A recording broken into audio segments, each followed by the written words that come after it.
Hello friends and welcome back to the Investigation Diaries. Every city has a soul and every era leaves a scar. Today we are traveling back to the year 1998. The setting is Mayuragiri, a sprawling city undergoing a massive transformation. It was a time when the digital revolution was just beginning to take root. Massive glass buildings were piercing the sky, and information technology jobs were flooding the local economy. Before this boom, Mayuragiri was a quiet, close-knit place populated mostly by generations of locals who knew their neighbors by name. But almost overnight, a massive demographic shift occurred. Trains and buses arrived daily, carrying thousands of fresh faces from every corner of the country. Everyone was chasing a dream.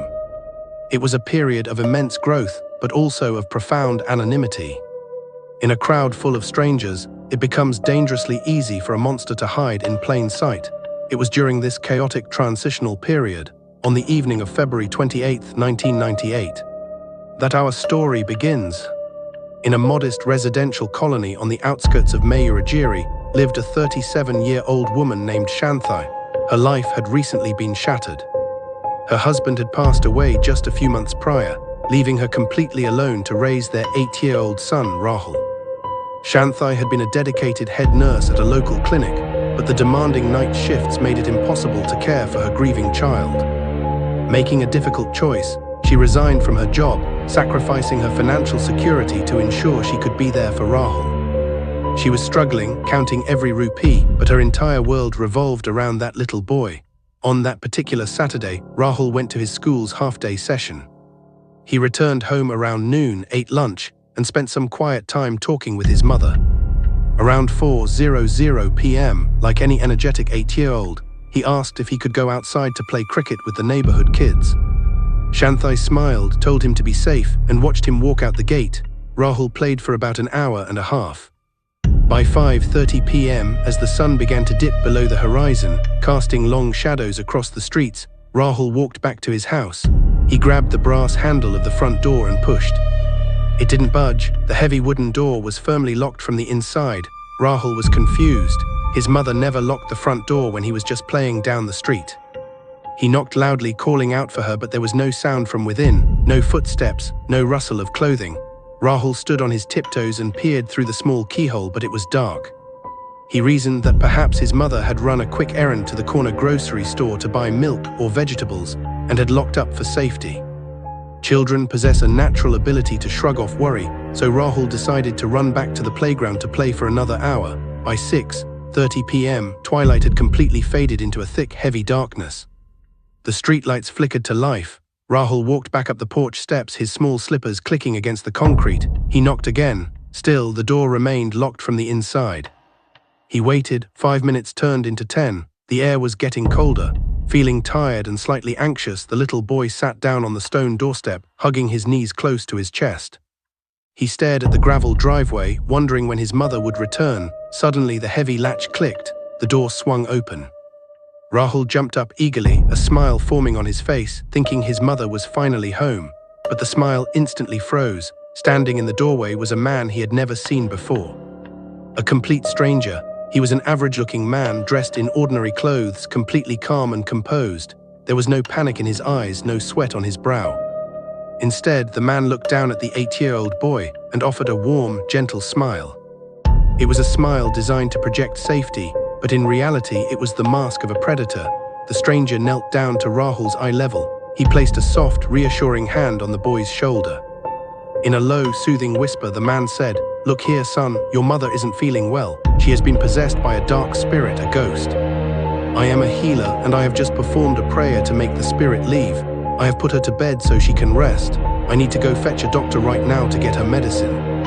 Until I come back, you must go inside and sit quietly right next to her. Do not make a single sound, or the spirit might wake up and hurt her again. Keep your hand over your mouth." Imagine the mind of an 8-year-old child.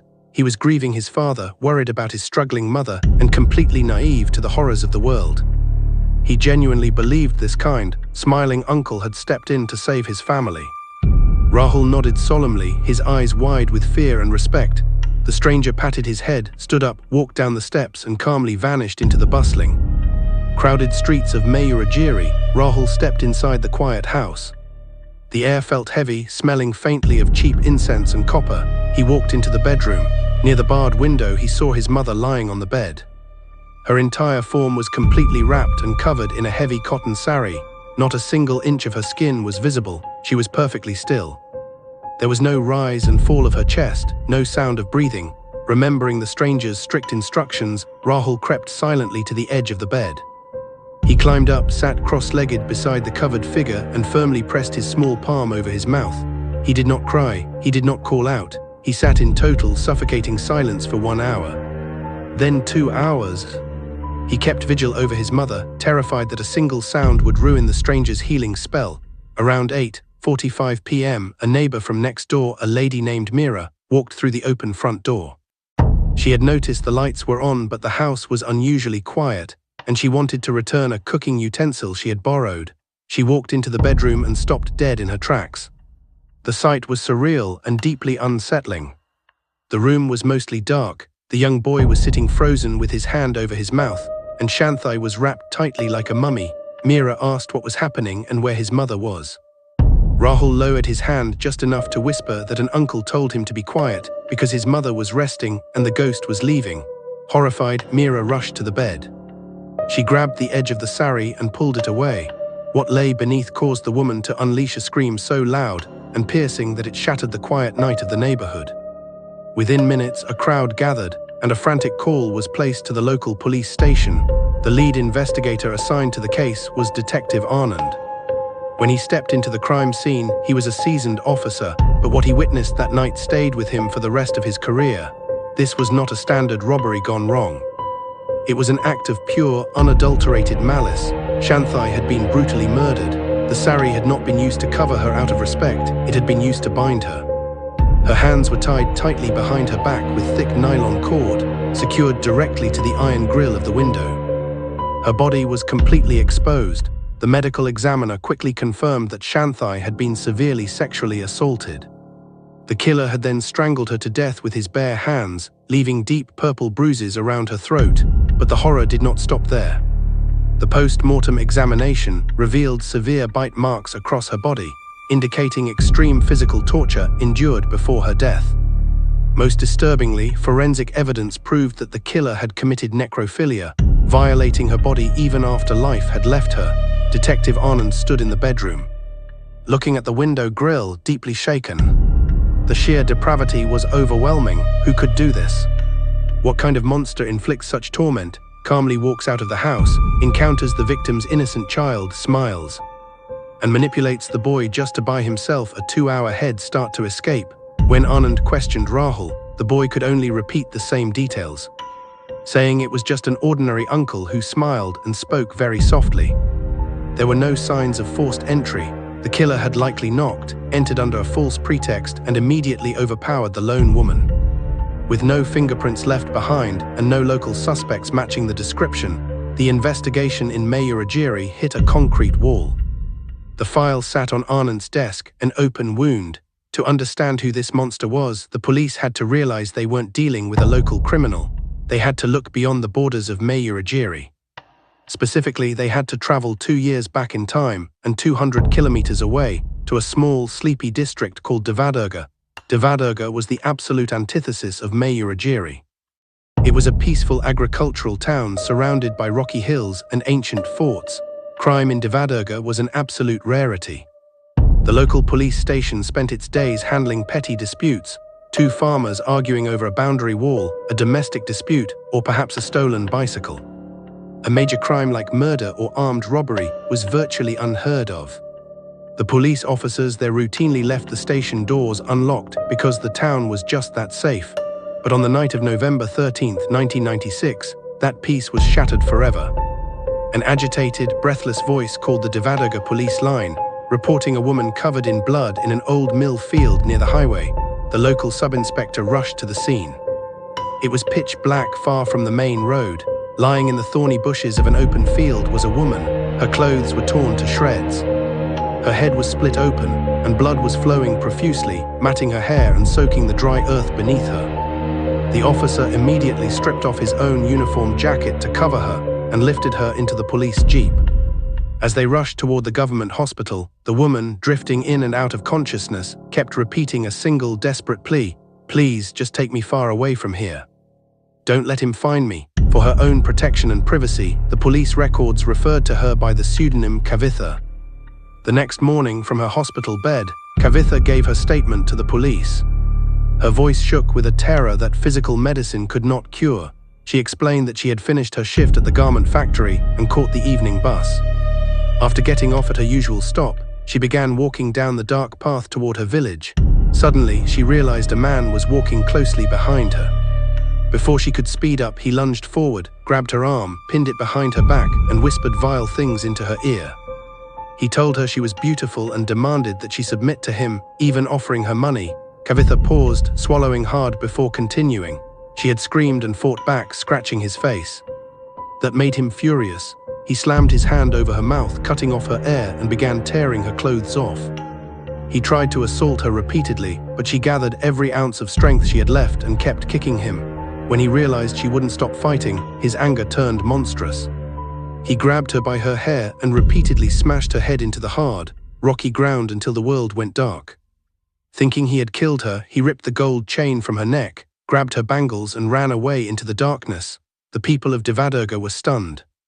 They had never witnessed such brutality against a woman in their town. Because it was a dark, isolated stretch of road in an era before widespread surveillance or mobile tracking, the attacker vanished without a trace. The local police treated it as an isolated, tragic highway robbery by a passing drifter. They filed the report, but the perpetrator remained a shadow. They didn't realize that this was just the beginning. 2 years later, when Shanthai was found murdered in Mayuragiri, Detective Anand began cross-referencing unsolved crimes across neighboring districts. He wasn't just looking for simple robberies, he was looking for a psychological behavioral pattern, a specific signature. When he uncovered the 1996 file of Kavitha from Devadurga, the pieces of a terrifying puzzle began to click into place. The similarities were striking. First, the choice of victims involved vulnerable women who were temporarily alone or isolated. Second, there was a transition from sexual intent to extreme, explosive physical violence the moment resistance was met. Third, the perpetrator showed a sadistic focus on causing severe physical trauma, combined with a chillingly calm, calculated escape plan that involved stealing valuables or manipulating bystanders. Detective Anand stared at the maps pinned to his wall. Mayuragiri and Devadurga were connected by a major state highway, a frequent route for long-distance transport buses and trains. The killer wasn't a resident of either city. He was a phantom traveler using the public transit system to move seamlessly between quiet rural towns and the exploding urban jungle of Mayuragiri. He would arrive unnoticed, hunt his victim, satisfy his monstrous urges, and board a bus out of town before the bodies were even discovered. The realization sent a chill down the spine of the entire task force. They were not chasing a desperate thief or a passionate killer. They were hunting a highly organized, deeply sadistic, mobile serial killer, a predator who was actively walking the streets, watching and selecting his next target. Who was this man? How many other women had crossed his path in the dark? And how did a routine traffic stop years later finally bring this absolute monster to justice? We are going to dive deep into the thrilling, step-by-step police hunt, the shocking background of the killer, and the final courtroom battle in the next segment of this case. But before we reveal his identity and how Detective Anand finally trapped him, I need just 2 seconds of your time. If you are gripped by this story and want to support the channel, please take a brief moment to like this video and leave a comment below with your thoughts on the investigation. If you have been watching our crime diaries regularly but haven't hit that subscribe button yet, please do so right now. Your support is the fuel that allows us to dig deep into these files and bring these vital stories of justice to light. So pause for just a second, hit that subscribe button, and let's get right back into the dark mind of this killer. The search for the shadow killer took an unexpected and terrifying turn when Detective Anand began digging into the dark background of their prime suspect. As it turned out, the reason this monster could slip past police cordons, talk his way out of tight situations, and understand exactly how to avoid leaving fingerprints wasn't just luck. He was an insider. He was a former armed police constable named Vikram, who had been dismissed from service due to misconduct. But not before learning every single trick of the trade. Vikram's background as an official gave him a massive advantage. He knew exactly how police investigators thought. He knew that the first few hours after a crime were critical, which is why he so calmly lied to 8-year-old Rahul to buy himself a head start. He understood how to travel without leaving a paper trail, exploiting his knowledge of transit routes and moving like a ghost through the expanding, anonymous crowds of Mayuragiri. His training had taught him how to handle high-stress situations with absolute chilling composure. When he smiled at that innocent boy on the doorstep, it wasn't a sudden impulse. It was the calculated maneuver of a man who knew exactly how to manipulate human psychology to secure his own escape. As Detective Anand uncovered Vikram's hidden records, the hunt transformed into a high-stakes psychological game between a seasoned detective and a disgraced insider who knew the system inside out. With the realization that they were hunting a former rogue officer named Vikram, the entire nature of the investigation changed. Detective Anand knew they were no longer dealing with an ordinary street criminal who would make careless mistakes. Vikram was a man who understood police protocols, knew how to avoid patrols, and most importantly, knew exactly how to blend into a crowd. He was using the busy highway system between Devadurga and Mayuragiri as his personal hunting ground. Detective Anand established a highly secretive, specialized task force. They couldn't announce the search publicly. If Vikram realized the police were onto his specific identity, he would simply vanish into another major city under a different name. Instead, Anand laid a silent trap across the state transit network. Every major bus depot, railway junction, and highway checkpoint between the two cities was quietly monitored by plainclothes officers. They were armed only with a faded, old department photograph of Vikram from his early days in uniform. For weeks, there was nothing but silence. The tension within the task force was suffocating. Every officer knew that with every passing day, Vikram was likely scouting his next target. He was a ticking time bomb. The breakthrough came on a rainy evening in late 1998 at a bustling, chaotic bus terminal on the border of Mayuragiri. A local informant noticed a man matching Vikram's build hanging around the long-distance ticket counters. The man was acting completely normal, but he was subtly observing lone female travelers who were waiting for late-night buses. The informant quietly alerted a plainclothes officer stationed nearby. As the officer approached to verify his identity, Vikram's sharp, trained instincts kicked in. He spotted the cop from the corner of his eye. Without a hint of panic, he turned and smoothly melted into the dense sea of passengers. A quiet but intense foot chase began through the crowded, muddy lanes of the terminal. Vikram broke into a sprint, heading toward a dark, unlit alley behind the bus depot. Attempting to disappear into the night, just as he had done 2 years prior in Devadurga, but Detective Anand had already anticipated an escape route. As Vikram burst out of the alleyway into a secluded street, he found his path completely blocked by 3 unmarked police vehicles. Headlights flashed on, blinding him. Out stepped Detective Anand, his service weapon drawn and aimed directly at the predator. Even in that final moment, surrounded by armed officers, Vikram didn't panic. He slowly raised his hands, and that same chilling, polite smile crept across his face, the exact same smile he had given to little Rahul on the doorstep. He looked at Anand and whispered, "You took longer than I expected, Detective." The arrest of Vikram sent shockwaves through the entire department. During the intense interrogation sessions that followed, the true, horrifying scale of his crimes began to unravel. He wasn't just responsible for Shanthai and Kavitha. Under relentless questioning, and when faced with matching forensic evidence, Vikram calmly confessed to a string of over a dozen brutal assaults and murders across multiple districts over a 4-year period. He had used his knowledge of the law to systematically target women who were vulnerable, isolated, or alone, exploiting the changing, anonymous nature of the booming cities to escape justice time and time again. The legal battle that followed was monumental. The prosecution presented a mountain of airtight forensic evidence, matching DNA samples and the powerful, heartbreaking testimonies of survivors like Kavitha. But the most defining moment of the trial came when little Rahul walked into the courtroom. The brave 8-year-old boy stood in front of the judge, looked directly at the defense table, pointed his small finger at Vikram and said, "That is the uncle who told me to stay quiet because a ghost was leaving." The courtroom fell into a stunned, emotional silence.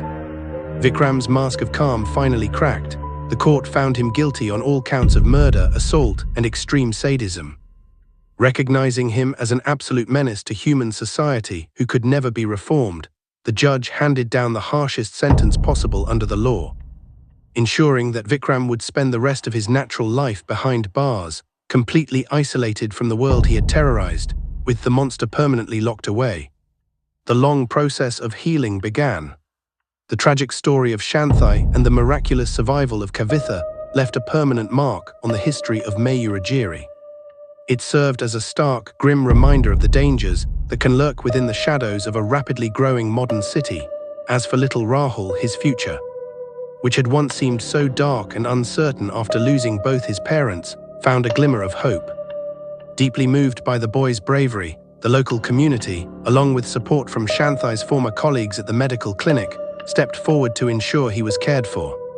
A trust fund was established for his education, and he was taken in by a loving extended family determined to shield him from the ghosts of his past and give him the peaceful life his mother had fought so hard to provide. Justice was finally served, proving that no matter how clever a monster thinks he is, and no matter how deep into the shadows he runs, the light of truth will eventually catch up to him. Thank you, friends, for listening to this deep dive into the investigation diaries. If this story touched you, and if you respect the relentless work of the officers who brought this predator to justice, please take a moment to like this audio track and share your thoughts in the comments below. If you haven't already, please hit that subscribe button to support the channel so we can continue bringing you these vital accounts of justice. Stay safe, look out for one another, and we will see you in the next case file.